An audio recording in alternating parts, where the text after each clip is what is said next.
আসসালামু আলাইকুম। অবিরাম বাংলার সংবাদে সবাইকে স্বাগত জানাচ্ছি মার্জিয়া মিরা। শুরুতেই বিআরবি কেবল সংবাদ শিরোনাম। উৎপাদনে যেতে প্রস্তুত পটুয়াখালীর 1320 মেগাওয়াট তাপবিদ্যুৎ কেন্দ্র। সারা দেশে লোডশেডিং কমবে।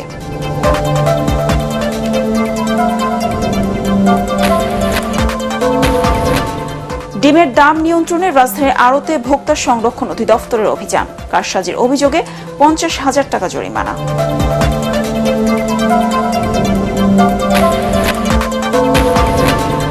ছাগলকাণ্ডে বিতর্কের পর থেকে অফিস করেন না মতিউরের স্ত্রী ও রায়পুরা উপজেলা চেয়ারম্যান লাকি। বিড়ম্বনায় সেবা প্রত্যাশীরা।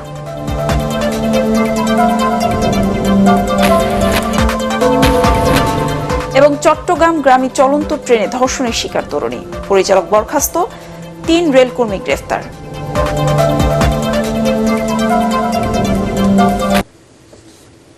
শুনছিলেন বিআরবি কেবল সংবাদ শিরোনাম, এবার বিস্তারিত। বিদ্যুৎ উৎপাদনে পুরোপুরি প্রস্তুত পটুয়াখালীর 1320 মেগাওয়াট কয়লা ভিত্তিক তাপবিদ্যুৎ কেন্দ্র। প্রকল্পটির 93% কাজই শেষ হয়েছে। পরিবেশ বান্ধব বিদ্যুৎ কেন্দ্র উৎপাদনে আসলে সারা দেশের লোডশেডিং অনেকাংশে কমে যাবে বলে মনে করছেন সংশ্লিষ্টরা। পটুয়াখালী প্রতিনিধি জাহিদ রিপনকে সাথে নিয়ে আলো জানাচ্ছেন কেরামতুল্লাহ বিপ্লব।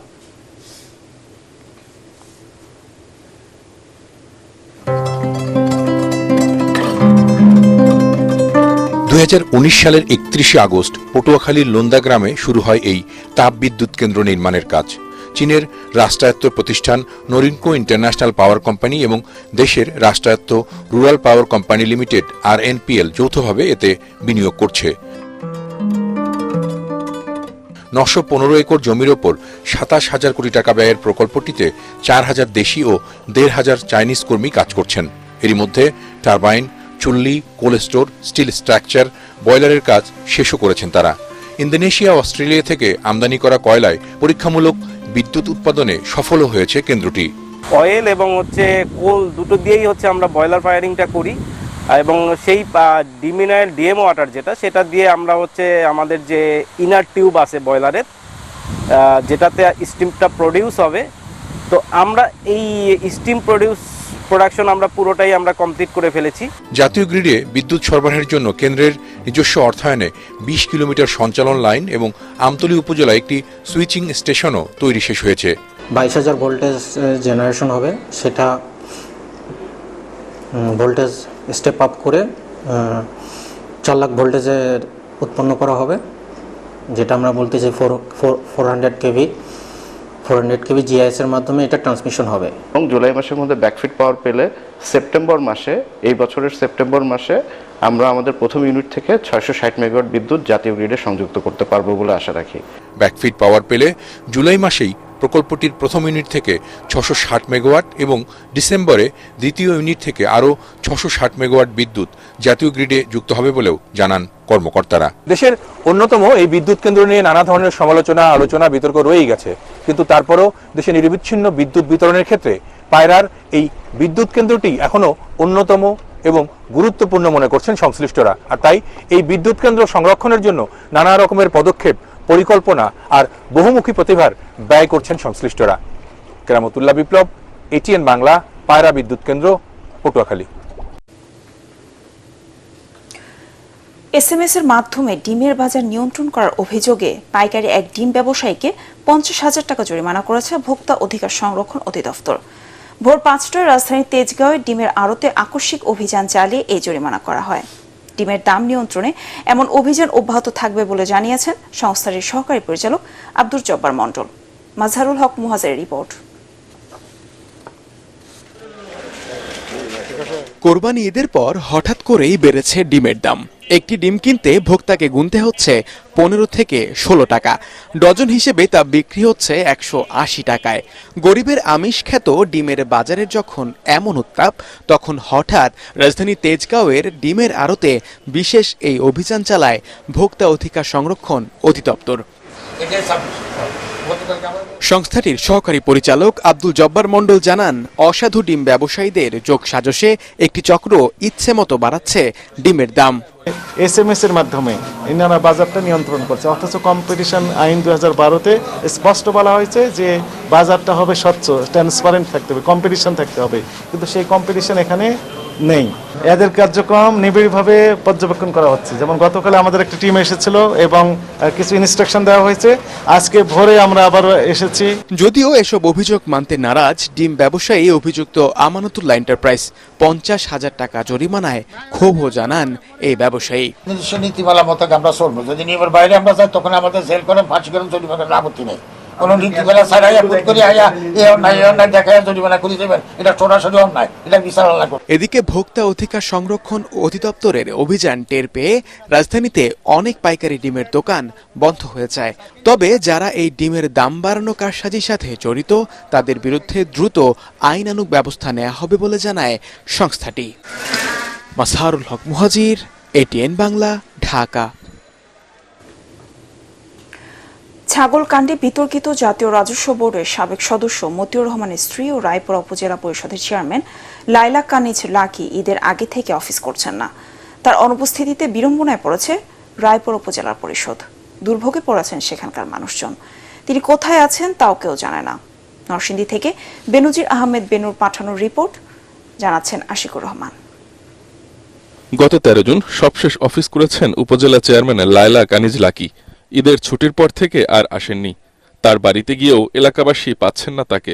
ছাগলকাণ্ডে আলোচিত রাজস্ব কর্মকর্তা মতিউর রহমানের প্রথম স্ত্রী লায়লা কানিজ বিতর্ক এড়াতেই আত্মগোপনে গেছেন বলে মনে করছেন এলাকাবাসী। ঈদে আগে থেকে নিয়ে এই পর্যন্ত এখনো ওনা আসতেছেন না। এমনি যদি ইচ্ছাকৃতভাবে উপস্থিত থাকে তাহলে বুঝতে হবে তার পদের বা তার কর্মকাণ্ডের অবহেলা। আওতায় যতটুকু সেবা প্রদান করার দরকার ততটুকু আমরা করতে পারি, আর যেটা চেয়ারম্যান স্যারের দরকার এটা তো আমরা পারবো না। স্থানীয়দের অভিযোগ, উপজেলা চেয়ারম্যান হওয়ার পর থেকেই লাকির অফিস কামরায় সাধারণ মানুষের প্রবেশ নিষিদ্ধ ছিল। তার বিরুদ্ধে অভিযোগ করেছেন উপজেলা মহিলা ভাইস চেয়ারম্যান সহ স্থানীয় আওয়ামী লীগের নেতারাও। জনগণ তো কখনোই ওনার কাছে যেতে পারেননি, আগেও যেতে পারেননি। অর্থাৎ জনগণ যখনই এসেছে আমার এখানে এসেছে। ছাগল ঘটনা এটা রায়পুরার জন্য একটা লজ্জাস্কর ব্যাপার। ছাগল ঘটনা কোথেকে আইলো, কে আসে, তার সারা নজল কে, উৎপত্তি কোথেকে, কেউ চিন্তা না থাকে হঠাৎ করে আসলো। অভিযোগ সম্পর্কে কথা বলার জন্য যোগাযোগ করতে গেলে কোথাও পাওয়া যায়নি লাকিকে। বন্ধ তার মোবাইল ফোনও। সরকারি তিতুমির কলেজের সহযোগী অধ্যাপকের চাকরি ছেড়ে 2022 সালে রাজনীতিতে এসেই বিনা প্রতিদ্বন্দ্বিতায় রায়পুরা উপজেলা চেয়ারম্যান হন লায়লা কানিজ লাকি। আছেন জেলা আওয়ামী লীগের ত্রাণ ও সমাজ কল্যাণ বিষয়ক সম্পাদকের দায়িত্বে। ছাগলকাণ্ডের পর তার নামে থাকা সম্পদের বিবরণ শুনে বিস্ময় প্রকাশ করেছেন স্থানীয় নেতারা। Bureau report, ATN Bangla. Sylhet থেকে চট্টগ্রামগামী উদয়ন এক্সপ্রেস ট্রেনে এক তরুণীকে ধর্ষণের অভিযোগ উঠেছে। এই ঘটনায় 3 জনকে গ্রেফতার করেছে রেলওয়ে পুলিশ। গ্রেফতার 3 জনই ট্রেনের খাবার সরবরাহকারী প্রতিষ্ঠান এসএ কর্পোরেশনের কর্মী। এই ঘটনায় ট্রেনের পরিচালক আব্দুর রহিমকে সাময়িক বরখাস্ত করেছে রেলওয়ে। গ্রেফতার 3 জন হলেন জামাল, শরীফ ও রাশেদ। বুধবার ভোর 4:30টায় উদয়ন এক্সপ্রেসের ঘটনা ঘটে। ট্রেনটি ওই সময় কুমিল্লার লাকসাম পার হয়ে চট্টগ্রামের দিকে যাচ্ছিল। এ বিষয়ে চট্টগ্রাম রেলওয়ে থানার ভারপ্রাপ্ত কর্মকর্তা জানান, ওই তরুণী বর্তমানে পুলিশের হেফাজতে আছে। তাকে চট্টগ্রাম মেডিকেল কলেজ হাসপাতালের ওয়ান স্টপ ক্রাইসিস সেন্টারে পাঠানো হবে। সিলেটে বন্যা পরিস্থিতির আরও উন্নতি হয়েছে, তবে পানি নামছে খুব ধীর গতিতে। যদিও কুশিয়ারা নদীর একটি পয়েন্টে পানি এখনও বিপদসীমার উপর দিয়ে বইছে। জেলার ফেন্সুগঞ্জ ও বালাগঞ্জ উপজেলা সদর এখনও পানিতে তলিয়ে আছে। এই 2 উপজেলায় কুশিয়ারা নদীর পানি ধীর গতিতে নামায় দুর্ভোগ কমছে না। গত 24 ঘন্টায় সিলেটে 36 মিলিমিটার বৃষ্টিপাত হয়েছে। এদিকে বন্যা পরিস্থিতির বেশ উন্নতি হয়, প্রতিদিনই আশ্রয়কেন্দ্র ছাড়ছেন মানুষ। বর্তমানে মহানগরের 2টি ওয়ার্ড ও জেলার 106টি ইউনিয়নে বন্যার পানি রয়েছে। বিভিন্ন আশ্রয়কেন্দ্রে আছে 12,423 জন। সরকারি বেসরকারি ত্রাণ বিতরণ অব্যাহত আছে। এবার টি-20 বিশ্বকাপের খবর।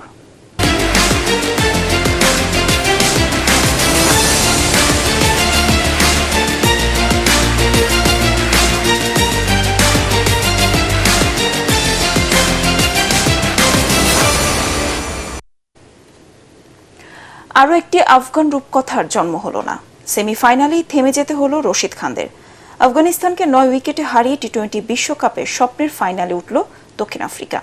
কুইন্টন ডি ককের উইকেট হারিয়ে 60 রান তুলে 67 বল হাতে রেখে জয় পায় প্রোটিয়ারা।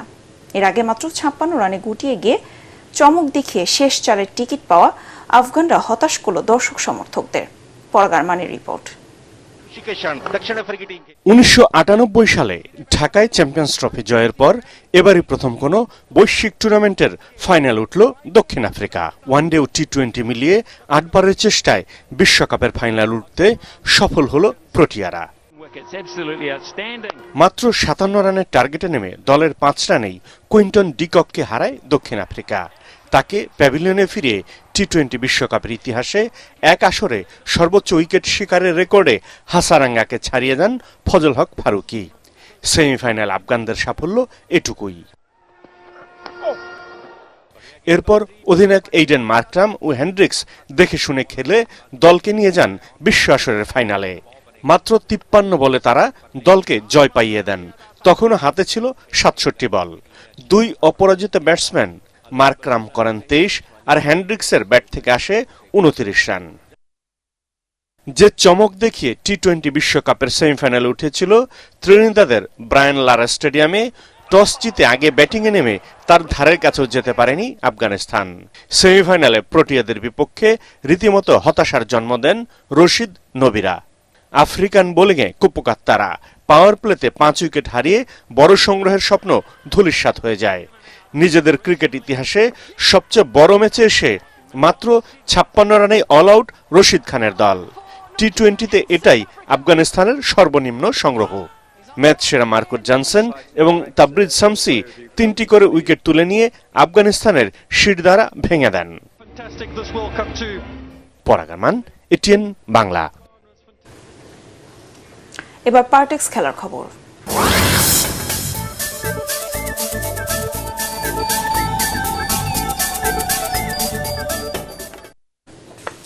ইউরোপিয়ান পাওয়ার হাউস পর্তুগালকে 2-0 গোলে পরাজিত করে ইউরো ফুটবলের রাউন্ড অফ 16-এ জায়গা করে নিয়েছে জর্জিয়া। জার্মানির গেলসেন ক্রিশেনে গত রাতে স্মরণীয় এক জয় পেয়েছে জর্জিয়া। অবশ্য গ্রুপের প্রথম 2 ম্যাচ জিতে আগে দ্বিতীয় রাউন্ড নিশ্চিত করেছিল পর্তুগিজরা। তাই দলে 8 পরিবর্তন এনে মাঠে নামে তারা। তাতে 2 মিনিটে খাভিচের কল্যাণে লিড নেয় জর্জিয়া। খেলার 57 মিনিটে স্পট কিকে ব্যবধান দ্বিগুণ করেন জর্জেস মিকাউতাস। এই জয় ইউরোপিয়ান চ্যাম্পিয়নশিপে প্রথমবার খেলতে এসে দ্বিতীয় রাউন্ডে উঠে রেকর্ড করল জর্জিয়া। অন্য ম্যাচে চেক প্রজাতন্ত্রকে 2-1 ব্যবধানে হারিয়ে গ্রুপ রানার্স আপ হয়ে পরের ধাপে উঠেছে তুরস্ক। এতে পর্তুগাল ও তুরস্কের পয়েন্ট সমান 6 হয় মুখোমুখি লড়াইয়ে এগিয়ে থেকে সেরা দল হিসেবে পরের রাউন্ড নিশ্চিত করে ক্রিশ্চিয়ানো রোনালদোর দল। নারী টি-20 বিশ্বকাপ ক্রিকেটের আয়োজক এবার বাংলাদেশ। সেই টুর্নামেন্ট উপলক্ষে মঙ্গলবার 100 দিনের কাউন্টডাউন অনুষ্ঠান হয়ে গেল মিরপুর শেরে বাংলা স্টেডিয়ামে। অনুষ্ঠানে বাংলাদেশ নারী দলের ক্রিকেটাররা উপস্থিত ছিলেন। আগামী 3 অক্টোবর শুরু হবে নারী বিশ্বকাপ। ফাইনাল অনুষ্ঠিত হবে 20 অক্টোবর। 10টি দলে 2 গ্রুপে ভাগ হয়ে প্রতিযোগিতায় অংশ নেবে। এই গ্রুপে 6 বারের চ্যাম্পিয়ন অস্ট্রেলিয়ার সঙ্গে আছে ভারত, নিউজিল্যান্ড, পাকিস্তান ও বাছাই পর্বের একটি দল। স্বাগতিক বাংলাদেশের সঙ্গে বি গ্রুপে আছে ইংল্যান্ড, দক্ষিণ আফ্রিকা, ওয়েস্ট ইন্ডিজ ও বাছাই পর্ব থেকে আসা একটি দল। বিশ্বকাপের খেলাগুলো হবে মিরপুর ও সিলেটে।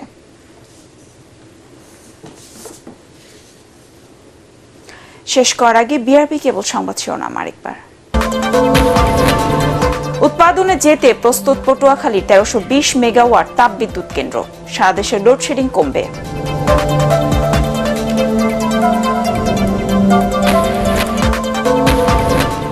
ডিমের দাম নিয়ন্ত্রণে রাজধানীর আড়তে ভোক্তা সংরক্ষণ অধিদপ্তরের অভিযান। কারসাজির অভিযোগে 50,000 টাকা জরিমানা।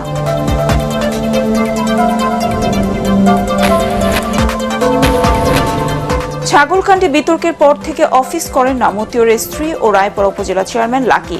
বিড়ম্বনায় সেবা প্রত্যাশীরা।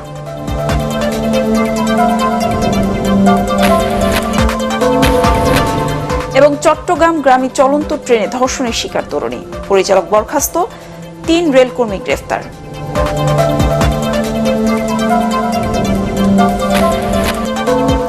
পরবর্তী সংবাদ দেখার আমন্ত্রণ জানিয়ে এখনকার মতো শেষ করছি। এটিএন বাংলা সংবাদ ইউটিউবে দেখতে ব্রাউজ করুন youtube/ATN বাংলা নিউজ। ধন্যবাদ সবাইকে।